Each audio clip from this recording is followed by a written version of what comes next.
Hi guys, welcome to Bini's kitchen. ഞാൻ ഇന്നിവിടെ ഒരു വെണ്ടയ്ക്ക ഫ്രൈ ചെയ്യാൻ പോവുകയാണ്. അതിന് വേണ്ടി കുറച്ച് വെണ്ടയ്ക്ക എടുത്ത് വെച്ചിട്ടുണ്ട്. നല്ലപോലെ കഴുകി വച്ചിരിക്കുവാണ്. ഇതിൻ്റെ കൂടെ ഞാൻ ഒരു 3 ഐറ്റംസ് കൂടെ ചേർക്കുന്നുണ്ട്.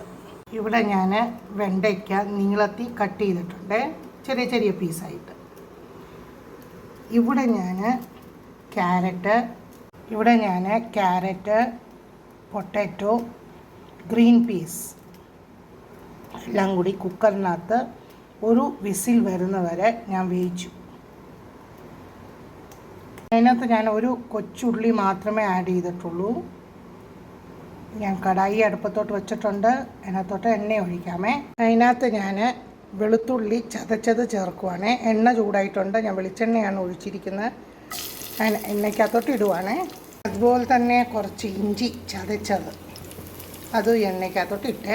ഇവിടെ വെണ്ടയ്ക്ക കട്ട് ചെയ്തപ്പോൾ 2 പച്ചമുളക് കൂടെ അതിനകത്ത് ആഡ് ചെയ്തിട്ടുണ്ട്. ഇവിടെ നമ്മുടെ വെളുത്തുള്ളി ഇഞ്ചിയും കൂടി മൂത്തിട്ടുണ്ട്. ഞാൻ ഇതിനകത്ത് ഇച്ചിരി മുളക് പൊടി ആഡ് ചെയ്യുക. അതിനകത്തോട്ട് തന്നെ കുറച്ച് മഞ്ഞൾപ്പൊടി ഇടുന്നുണ്ട്. അതിനകത്തോട്ട് തന്നെ ഞാൻ കുറച്ച് സോമ്പ് ഇടുവാണേ.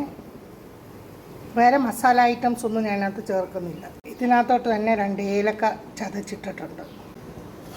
വെല്ലുള്ളി, കൊച്ചുള്ളി ഒന്ന് മാത്രമേ ആഡ് ചെയ്തിട്ടുള്ളൂ. ഒത്തിരി ഒന്നും ചേർക്കുന്നില്ല. എല്ലാം കൂടി ഇട്ടൊന്ന് മിക്സ് ചെയ്ത് ഇനി നമുക്ക് അതിനകത്തോട്ട് വെണ്ടയ്ക്ക ആഡ് ചെയ്യാം. ഇതിനകത്തോട്ട് തന്നെ ആവശ്യത്തിനുള്ള ഉപ്പ് ആഡ് ചെയ്ത് കൊടുക്കുവാണേ. നമ്മൾ വെണ്ടയ്ക്ക വേവിക്കാൻ നേരത്ത് അടിച്ച് വെച്ച് വേവിക്കാൻ പാടില്ല. ഇവിടെ നമ്മുടെ വെണ്ടയ്ക്ക ഫ്രൈ ആയിക്കൊണ്ടിരിക്കുന്നു. അതിനകത്തോട്ട് തന്നെ ഞാൻ വേവിച്ച് വെച്ച ഉരുളക്കിഴങ്ങും ഗ്രീൻ പീസും ക്യാരറ്റും എല്ലാം കൂടി ആഡ് ചെയ്യുവാണേ.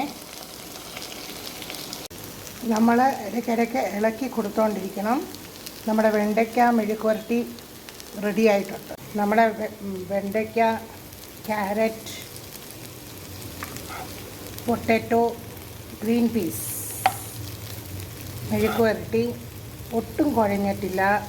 സൂപ്പറായിട്ട് വന്നിട്ടുണ്ട്. ഉള്ളിയൊക്കെ ചേർക്കുന്നൊന്ന് ഒത്തിരി കുഴഞ്ഞു പോകുമേ. അതുപോലെ തന്നെ വെണ്ടയ്ക്ക തന്നെ വേവിക്കാവൂ, പൊട്ടാറ്റോ തനിയെ വേവിക്കാവൂ. അടിപൊളി. നിങ്ങളും ഇതേ മെത്തേഡിലൊന്ന് ചെയ്ത് നോക്കണേ. Thanks for watching my video. Please like, share and subscribe my channel. Thank you.